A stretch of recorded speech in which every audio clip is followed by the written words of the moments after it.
VP, ngayon pumasa itong si Chel Jokno and Attorney Lyle De Lima for prosecution team sa Kamara ng Impeachment. Anong comment mo dito? And binaliktad ng Court of Appeals ang desisyon ng Muntinlupa RTC sa drug case ni Laila De Lima. Hindi ko nabasa yung desisyon ng Court of Appeals. Hindi ako makakomment. Hindi ko kasi nabasa. At saka hindi ko rin nabasa yung desisyon ng RTC. Hirap mag-comment dyan. John Chel Jokno. And, well, understandable. Kay Laila De Lima and kay Chel Jokno, they've been very vocal anti-Duterte since birth. Yes. In fact, wala pa sa mapa si dating Pangulong Rodrigo Duterte to become president, ay anti-Duterte na talaga si Secretary De Lima. So, understandable na sasali sila sa prosecution ng impeachment case. Last na, VP, sinabi ni Representative Chua na nagtataka daw siya kung bakit nanalo yung mga pro-impeachment congressman sa 2025 elections. Nagtataka ako bakit nanalo si Congressman Joel Chua. Bakit? Hindi ko alam. Hindi ko alam bakit siya nanalo. Update po ma'am sa birthday celebration niyo sa The Hague ma'am at saka yung ano po yung magiging program doon ma'am at when are you going to fly to The Hague po? Okay. Or invited ba? Oh yes, invited kayong lahat. Brian naka-record to Brian. Naka-record to Brian. Gano'n lang kayo. Ito na ko to kay Vincent Garcia. Oh, kajot lang ha. Kapag sa nako iyahan yes. Okay. So ang updates is from that campaign, June ang next namin na mga activities for Office of the Vice President. Ngayong end of May, pupunta kami sa Doha, Qatar. If you can remember, merong mga nakulong doon na mga supporters. Pero na-release naman na sila. Pero bibisitahin pa rin namin just to comfort them sa mga nangyari sa kanila. And Thanksgiving as well sa OFWs sa Qatar. So meron kaming Qatar on May 27. And then meron kaming Thanksgiving yon sa Doha, May 27. And then May 31, merong program, may rally doon, ICC, send PRRD home, doon sa The Hague, sa harap ng detention center where they call it Duterte Street. So wala akong birthday celebration for this year. Lahat ito para sa ICC case. And yes, and then after that, meron pa kaming mga series of ICC Send Him Home na mga rallies sa iba't ibang bansa. Inaayos lang namin yung mga permits from the local governments doon kung saan yung rallies. Yes, ma'am. Dito na ako kay Sir, sa President Kapalo na taga Davao na supporter din ang Congressman. What went wrong and that, and now that you are nakabalulingan, you've been reaching out to in a sense that yes, oo. Hindi pa tapos ang filing of candidacy na kasi, di ba nga sabi ko sa inyo, January 2024 pa lang, naghanda na kami sa election noong May 12. Ang hindi lang namin na-anticipate doon noong 2024 is yung pagdukot nila, pagkidnap nila kay President Duterte. Hindi namin na-anticipate yon. Although, every meeting namin nasa agenda yon, except that he refused to talk about it. So, tapos na yan lahat. Before ng ending before ng deadline ng filing of candidacies, ako ang inutusan na kausapin si Congressman Vincent Garcia to tell him na meron pa siyang term as congressman. So siya lang kung please ang pwedeng tumakbo. Kasi nakikialam ang mga hindi tiga Davao dito sa Davao City. Nakikialam ang governor ng Isabela Province, nakikialam ang mayor ng Santa Cruz, na hindi naman sila tiga Davao City. So sinabi namin, ang gusto ipaabot kay Congressman Vincent Garcia at the time ay kung pwede lang sana siya lang ang tumakbong congressman. Noong wala nang makipag-usap sa amin, hindi na ako sinasagot. And then nakita na namin, nalaman na namin kung sino yung tatakbo sa 2nd District. Nilagay namin as candidate si Omar Duterte, yung barangay captain ng Bukid. Julius VP, Brigada. kita sa'yo lang. Message for Vincent Garcia. Meron, kung meron man po. Ano meron? Gusto ko siya kausapin. Nag-reach out kami, hindi ko alam kung yesterday, the other day, and hanggang ngayon, hindi siya sumasagot sa messages. So, I guess, bigyan lang natin ng time si Congressman Vincent Garcia. May pag-usapan pa pala, VP. May mensahe ka pa sa kanya? Well, yes, because nagkasama din kasi kami sa trabaho. And then, he was very supportive of City Hall when I was mayor, of the Office of the Vice President when he was congressman.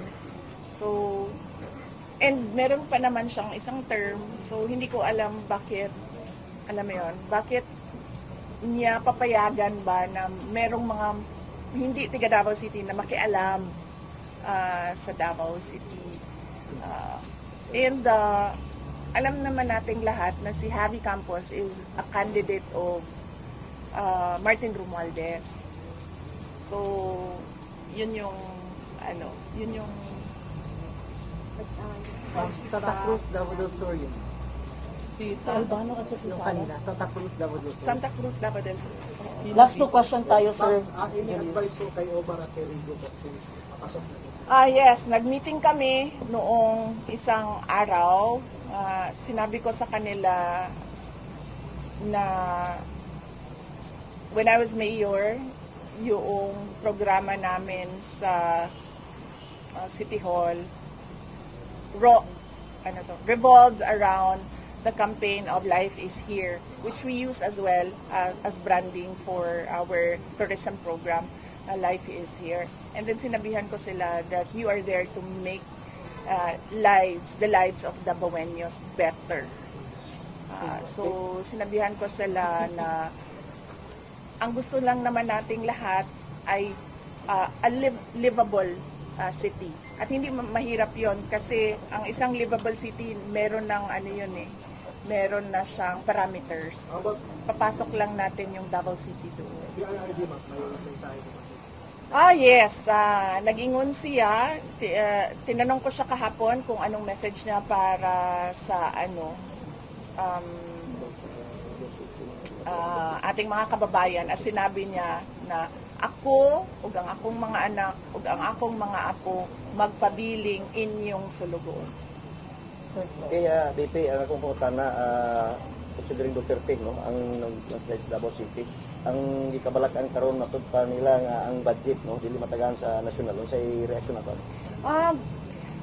I think more than enough ang budget sa Davao City nato para magpadagan og mga proyekto og mga programa dinhi sa ato ang syudad. In fact, when I was mayor, dili ko nagapangayo og projects sa congressman man or sa senator. Ang DPWH ginapasagdan nako sila kung unsa ang ilahang mga proyekto. And we were able to really uplift the lives of the Baweños at the time.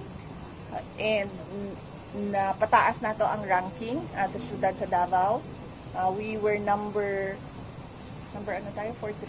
Kalimutan ko.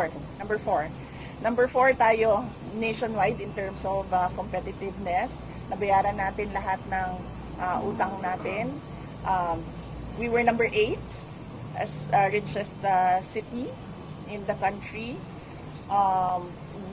At the end of my term, nagawa natin na maging insurgency-free. And lahat yon, wala tayong hiningi sa congressman man or sa senators. Meron lang tayong dalawa na ni-request sa national. Ito yung CSWDO office na nakikita ninyo sa Magallanes, at yung National Museum. dahil National Museum siya, hindi siya para sa Davao City lang. Mayor, saan daw si Mayor Baste? Nagtatanong. Base na siya dito sa kuan, sa reception. Basing na siya dito sa reception. So, I'm inviting everyone as well to the reception. Red Lantern Seafood Restaurant, dyan lang sa unahan. Sa oras karon ha. Oh, yes. Actually, kung i-let go na ninyo ako, pwede na tayo pumunta doon para kumain tayong lahat.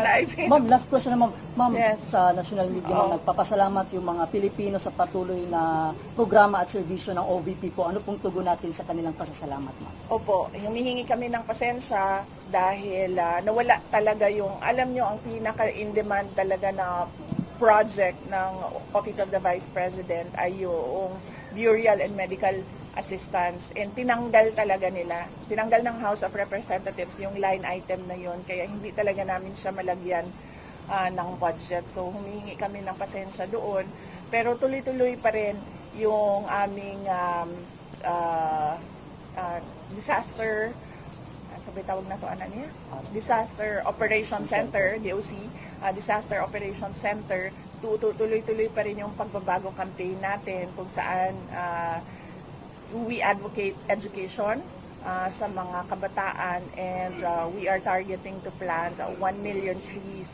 So nag-re-strategize kami sa Office of the Vice President. Sinabi ko sa kanila, since maliit na lang yung budget natin, paliitin natin yung project, tapos habulin natin, bilisan natin na maabot natin yung targets natin para next year, makagawa tayo ng iba pang project. So ganun yung strategy namin ngayon with truly no budget at all. So nagpapasalamat ako dahil tuloy-tuloy pa rin yung suporta at pagtitiwala ng mga tao sa akin, sa aking mga kasamahan sa opisina at sa buong tanggapan ng pangalawang Pangulo. Kung makikita nyo, meron kaming mga paglipat ng offices dahil lumiit din yung budget namin para sa Arkila sa NENT. So meron kaming relaunching across the country, relaunching ng mga offices namin kasi kailangan namin lumipat sa mga maliliit na offices na mababa yung renta. Thank you. Thank you, ma'am. Thank you. Thank you. Mayor, ma'am. Ha? Nagpa-upaw daw siya. Skinhead siya. Yes, hindi siya skinhead, number 2 lang. Number 2. Kailan siya magdahig?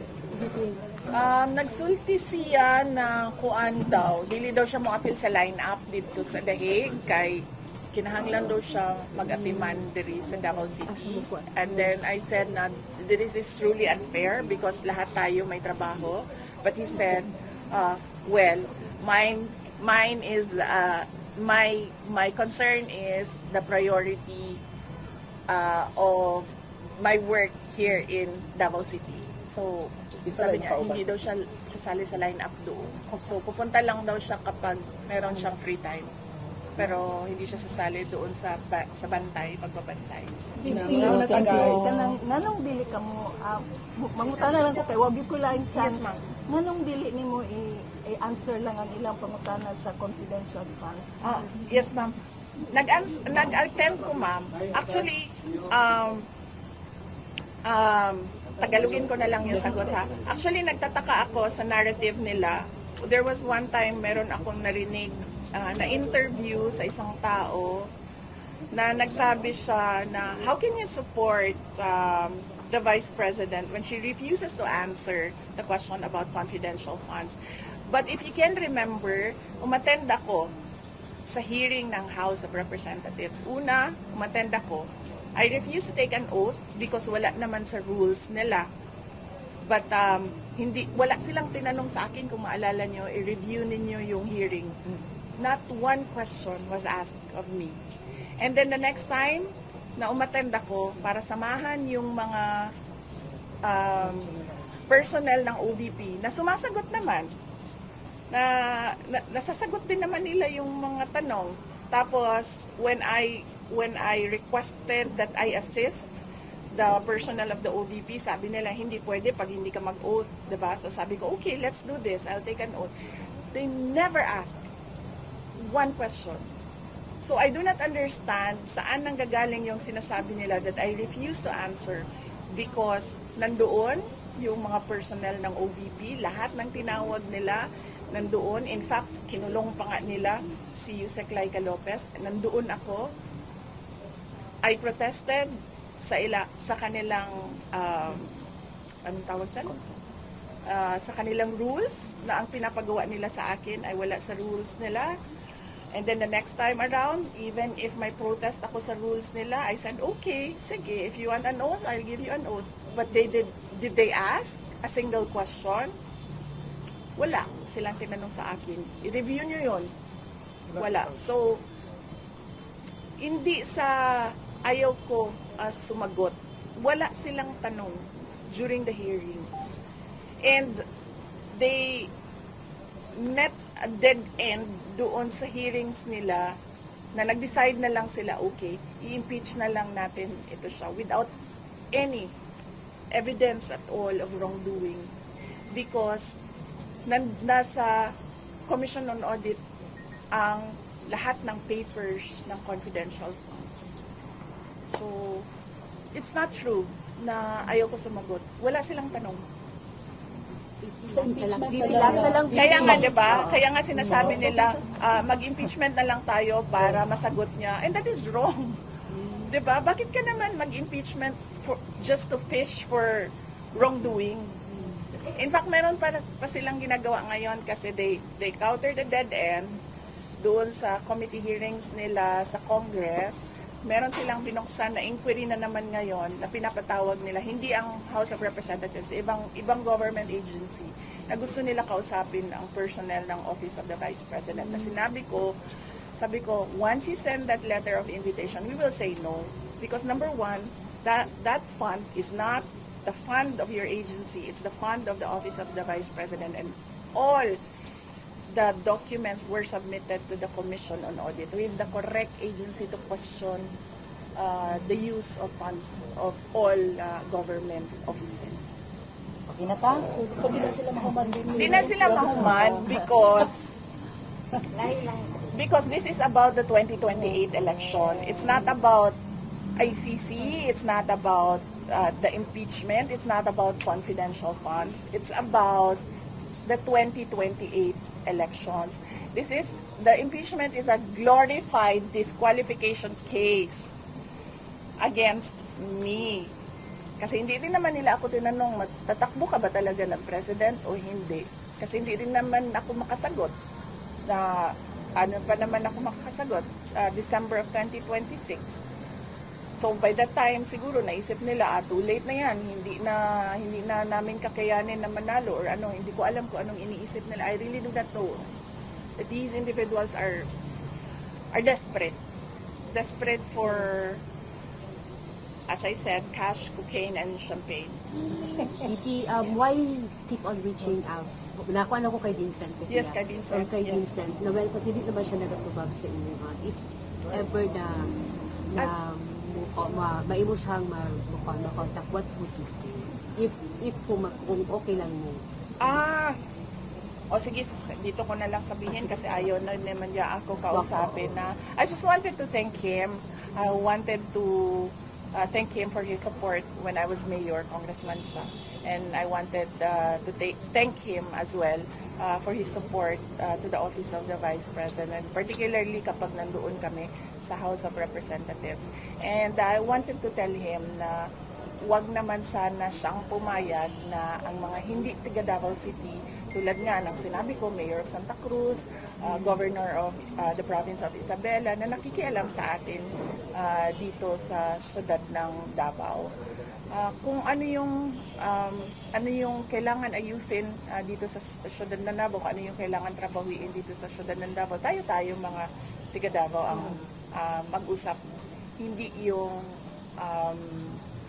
papayag siya na merong merong kandidato ang mga hindi taga Davao dito sa loob ng Davao City.